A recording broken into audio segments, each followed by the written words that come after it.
Hello fellow bookworms, it's Katie. Today I'd like to talk to you about the Chronicles of Chrestomanci Vol.2 by Diana Wynne Jones. I've already made a review for the Chronicles of Chrestomanci Vol.1, which I've read earlier this year, and I will link it on the screen and in the description below if you want to check it out. This is a bind-up of two stories that take place in the same universe, the universe of the Chrestomanci. The first story in this collection is called The Magicians of Caprona, and the second story is called Witch Week. The Magicians of Caprona was first published in 1980. The story is about two brothers, Paolo and Tonino Montana. They are from this super powerful house of magicians in this city, in the city-state of Caprona. It's a world that is kind of reminiscent of the city-states of Italy. In this Casa de Montana, there are all of the Montanas living there together. Paolo and Tonino with their mother and father, their grandfather, their aunts and uncles and cousins, and they're all living there. And the great house of Montana is in a dispute, yeah, let's just say that, with the other great house of magicians of the city-state, the Petrocchis. And the city of Caprona is threatened because if you know anything about history, you probably know that the city-states of Italy did not really get along too well and were continuously, fighting with each other. So Caprona is under threat of war. Other states want to conquer Caprona, and the Duke of Caprona enlists the great houses to fight in his war. The magic of Caprona is kind of dwindling, and everything basically collapses as Tonino Montana vanishes overnight. No, not overnight, but as Tonino Montana vanishes, and the Montanas are sure that it's the doing of the Petrocchis trying to sabotage the House of Montana. So that's the plot.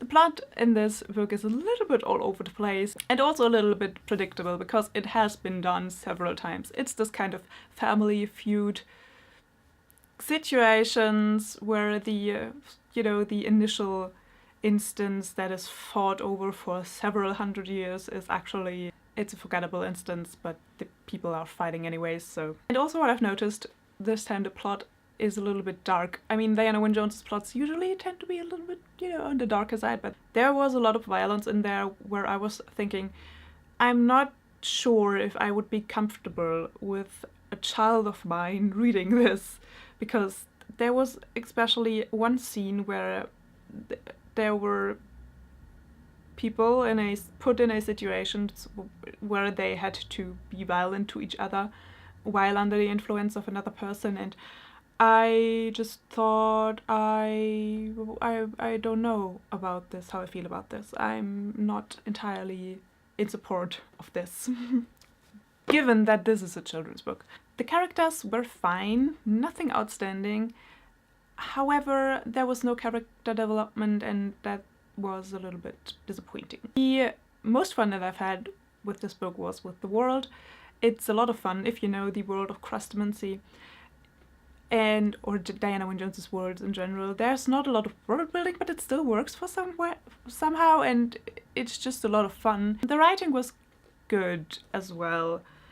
Not outstanding, like I've read other books of Diana Wynne Jones' where I thought the writing was better. However, what I've noticed and what kind of confused me a lot was that while we had the third-person narrator, there were weird changes of perspective that sometimes we would have, access to Tonino's thoughts and his perspective, and then within the paragraph it would change to Paolo's thoughts and his perspective, and that was just confusing as hell for me because I wasn't sure whose thoughts I was getting to know, that, like, I want a clear indicator when I am changing perspective. Is that too much to ask? So overall, I gave The Magicians of Caprona 3 stars. on its own. I don't think it's a must-read in the Chrestomanci world, and the Chrestomanci in this book does show up. He does play a minor role though. Alright, let's move on to the next book in this collection, which is called Witch Week, and it was first published in 1982. In this book we are in England at a boarding school. It is also a different world. It is not the you know, in the related worlds of the Chrestomanci universe, it is not the world of Chrestomanci, but it is a related world which has some magic in it.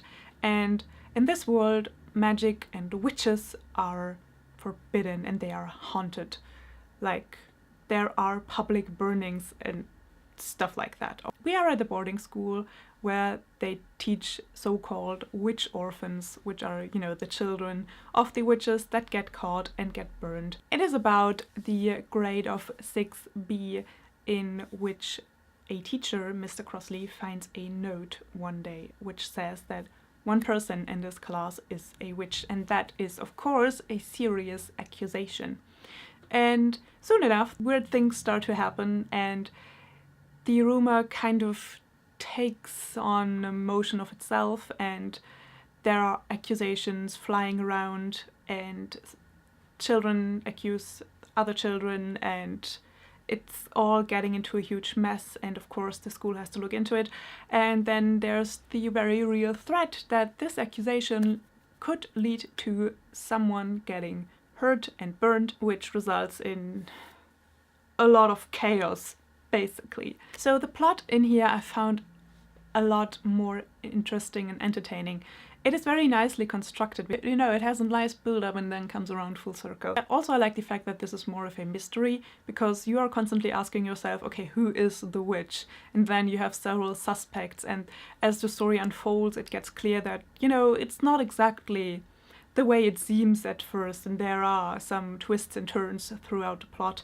So I found it very entertaining, very engaging, and I really enjoyed the plot. A huge factor in this was that I thought the writing is really, really great. From the plot construction to some of the phrases where I thought, whoa, this is pretty great for a children's book. Like, considering that this is a children's book, this is a, you know, this is a great phrase, or this is a great play on words.